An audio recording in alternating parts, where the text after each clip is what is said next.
أفمن شرح الله صدره للإسلام فهو. Terkait dengan turunnya Al-Quran, tentu setiap kita sudah tahu bahwa Al-Quran adalah pedoman hidup bagi kita, hidayah.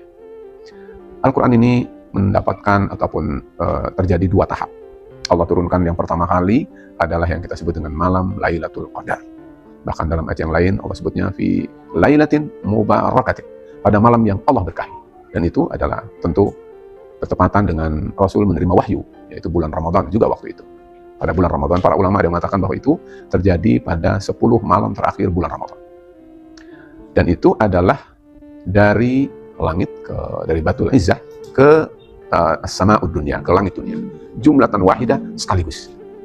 Dari Quran yang kita tahu sekarang ini, dari Al-Fatihah sampai minal jinnati wan nas, itu sekaligus Allah turunkan dari Baitul Izzah ke namanya as-sama'ud dunya, langit dunia. Tetapi tahap kedua adalah dari langit dunia kepada Rasulullah tidak satu malam, tidak satu pekan, tidak satu bulan, bahkan tidak satu tahun.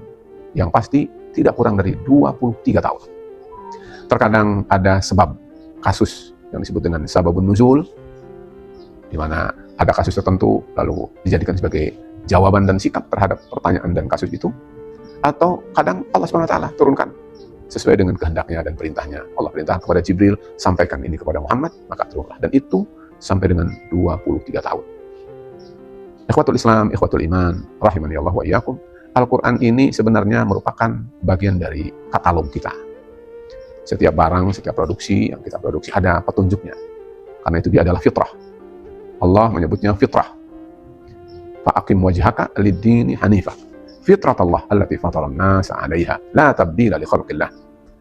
Jadi Al-Quran ini adalah sebetulnya petunjuk, merupakan detail dari bagaimana manusia harus menapakkan kakinya, harus menjalani hidupnya, seluruh isi hidupnya agar dia menjadi manusia hamba Allah SWT, mengikuti jalan yang lurus, agar dia menemui keselamatan, kebahagiaan, agar dia memperoleh surga Allah SWT, agar memperoleh ridha Allah SWT. Semua itu ada di dalam Al-Quran. Ramadan dengan Al-Quran tidak bisa dipisahkan. Karena Ramadan adalah momentum awal di mana Al-Quran turun.